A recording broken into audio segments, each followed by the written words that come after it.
Somewhere in your Kia's owner's manual, buried between the tire pressure chart and the fuse box diagram, there's a list of features most owners will never stumble onto by accident. Not because Kia hid them on purpose, but because modern infotainment menus bury genuinely useful tools 3 taps deep, and nobody reads 200 pages of a manual for a car they just wanted to drive off the lot. A dealership walkthrough covers Bluetooth pairing, oil change reminders, and maybe the radio presets, and then the keys change hands, and the rest of the manual goes into a glove box to be forgotten. We went digging through that manual, cross-referenced it against owner forums and Kia's own press materials, and pulled out 12 features that feel less like standard equipment and more like something that shouldn't have made it past a focus group. Some solve a problem you didn't know you had. Others solve one you've been quietly frustrated by for years without realizing your own car already had the answer built in. A few of them will change how you use the car every single day, starting with the one built to prevent the single worst mistake a distracted parent can make. Feature number 1. Rear Occupant Alert. Picture a parent pulling into a garage after a long drive, exhausted, distracted by a phone call, running through a mental list of errands still left to finish, and walking inside without a second glance at the back seat. That's the exact scenario Rear Occupant Alert was engineered around. Ultrasonic sensors mounted in the headliner detect motion in the rear seats after the car is locked, and if something moves back there, the system sends a push notification to the owner's phone. And if nothing changes, sounds the horn repeatedly until someone responds. The problem this solves isn't hypothetical distraction, it's the kind of tragic mistake that happens to genuinely attentive parents on their worst day, the kind of story that shows up in local news far more often than anyone wants to admit. The fix is a set of sensors most owners never knew were installed, quietly running every time the car locks. Once you know it's there, it becomes one of those features you're relieved exists and hope you never actually need. It also runs completely passively, requiring no setup, no app configuration, and no conscious effort from the driver beyond simply locking the car the way they already do every day. Feature number 2. Hands-free smart power liftgate. Arms full of grocery bags, keys buried somewhere in a jacket pocket, standing behind a locked trunk with no free hand to dig for anything, and rain starting to come down just to make the moment a little more miserable. Kia's hands-free liftgate solves that exact moment. Stand behind the vehicle with the key fob in your pocket or bag for roughly 3 seconds, and the trunk opens on its own. No kicking motion, no button press required. The problem it fixes is one of pure physical logistics, and the consequence of not knowing about it is years of owners setting bags down on wet pavement just to fish out a key fob. The fix is built into the bumper sensor and takes exactly one YouTube tutorial to learn. Once it clicks, unlocking a trunk manually starts to feel like using a hand crank on a car window. The sensor is tuned to ignore brief pass-bys, so it won't pop open just because someone walked past the back bumper on their way to the driver's door, which is exactly the kind of false trigger problem early versions of this technology struggled with industry-wide. Feature number 3. The cargo area seat release. Loading a mattress, a bike, or flat-pack furniture into a Telluride or Sorento used to mean walking around to each rear door, folding seats manually one at a time, then walking back to the cargo area to actually start loading anything, all while whatever needs to go in the car is sitting on the driveway getting in the way. Kia quietly added release levers directly inside the cargo area on many trims, letting the second-row seats fold flat without ever opening a rear door. The problem was always the wasted trip, especially in a parking garage where opening both rear doors isn't practical. The consequence of not knowing this exists is doing twice the walking every single time you need extra cargo space. The fix sits right at the edge of the trunk opening, usually labeled with a small seat icon that's easy to miss on a quick walkthrough at delivery. Once discovered, it turns a 2-person furniture hauling job into something one person can manage alone, since the seats drop flat with a single pull instead of requiring someone to hold a release latch at each door. Feature number 4. Driver talk. Anyone who has tried shouting directions to a kid in the 3rd row of a carnival while merging onto a highway knows how badly that conversation usually goes, with half the sentence lost to wind noise and the other half delivered at a volume that startles everyone else in the car. Driver talk solves it by piping the driver's voice through the rear speakers using the cabin microphone, so a normal speaking voice reaches the back row without anyone twisting around or raising their voice over road noise. The problem was always divided attention, trying to communicate and drive safely at the same time. The consequence of skipping this feature is exactly the shouting match it was built to prevent. plus the added risk of a driver twisting around in their seat at highway speed just to make eye contact with a kid who isn't listening anyway. The fix is a single button on the touchscreen, and once a family tries it, going back to yelling over the console's speaker feels genuinely primitive. Some configurations even let the driver mute the front stereo automatically the moment driver talk activates, so a conversation with the back seat doesn't have to compete with whatever was playing up front a second earlier, and the whole exchange feels closer to a calm conversation at the dinner table than anything shouted over engine and wind noise. Feature number 5, Quiet Mode. A sleeping toddler in the back seat and a driver who still wants to listen to a podcast at a normal volume used to be mutually exclusive. Quiet Mode isolates audio output to the front speakers only, muting the rear channels completely so the driver can keep the volume comfortable up front while the back seat stays silent. The problem was the all-or-nothing nature of a single cabin volume setting, which forced every trip into a choice between an uncomfortably quiet ride up front or the risk of waking a sleeping child in the back with every bass note. The consequence of not knowing about this feature is either an uncomfortably quiet drive for the front seat or a rudely awakened toddler. The fix lives inside the sound settings menu, usually one sub-menu deeper than most owners ever bother exploring. It pairs especially well with a phone call routed through the front speakers only, letting a driver take a work call mid-drive without waking anyone in the back seat over a Bluetooth connection blasting through every speaker in the cabin. Feature number 6, Blind Spot View Monitor. Checking a mirror and a blind spot at highway speed takes a driver's eyes off the road for longer than most people realize, sometimes a full second or more between the shoulder check and returning attention to traffic ahead. And that gap is exactly where accidents happen.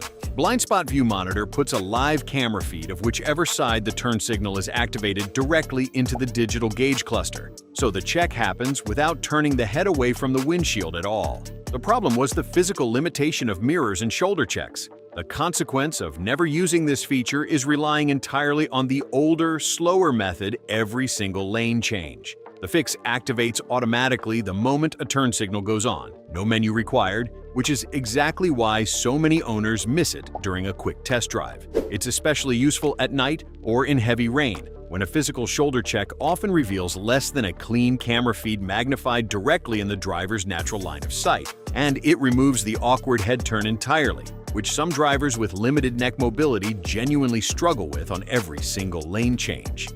Feature number 7, Digital Key.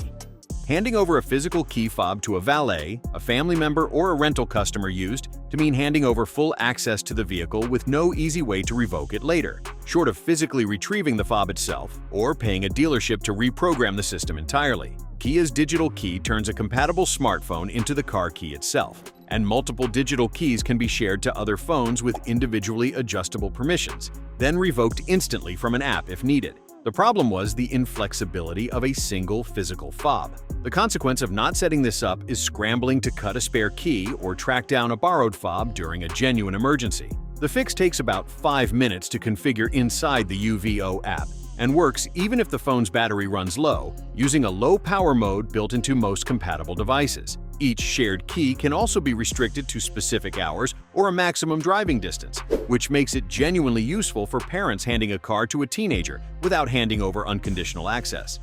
Feature number 8, Remote Smart Parking Assist. A parking spot too tight to comfortably open a door in, or a garage space where climbing out feels like a contortion act between a concrete pillar and a neighbor's bumper, is exactly the scenario this feature was built around. Remote Smart Parking Assist lets the vehicle pull forward or reverse into a parking space entirely on its own, while the driver stands outside holding the key fob, watching the car maneuver itself into position. The problem was tight spaces that make normal parking genuinely uncomfortable or risky for door dings. The consequence of skipping this feature is squeezing in and out of a car door at an awkward angle in a crowded lot. The fix requires holding down a button on the fob the entire time the car moves, a safety measure that stops the vehicle instantly if released. It works both ways too, pulling the car back out of a tight space once loaded up, which matters just as much in a packed garage where opening a door wide enough to climb in isn't realistic. Feature number 9, Multi-Terrain Mode.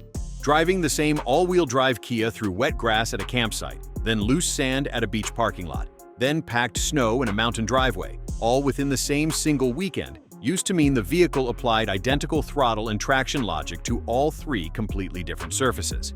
Multi-terrain mode changes the throttle response, transmission shift points, and traction control calibration specifically for mud, sand, or snow, selected through a simple rotary dial or button cluster near the shifter. The problem was a one-size-fits-all traction system that struggled to optimize for genuinely different surfaces. The consequence of ignoring this feature is wheel spin and lost momentum, exactly when traction matters most. The fix takes about 2 seconds to select and makes a noticeable difference in how confidently the vehicle pulls through soft or slick terrain.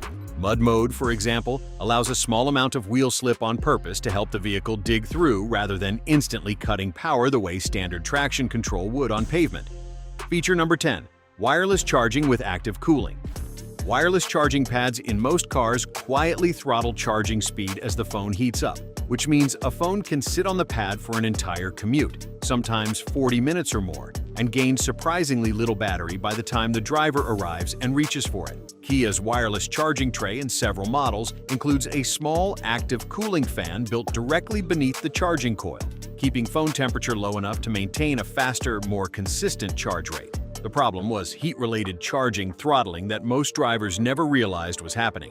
The consequence of not knowing about this fan is assuming wireless charging is simply slower than a cable, when the real issue was thermal management. The fix is passive from the driver's side entirely, running automatically the moment a phone is placed on the pad. Owners who compare a short drive on this pad against a standard wireless charger at home often notice a meaningfully higher battery percentage by the time they arrive, simply because the phone never had to slow itself down to manage its own temperature.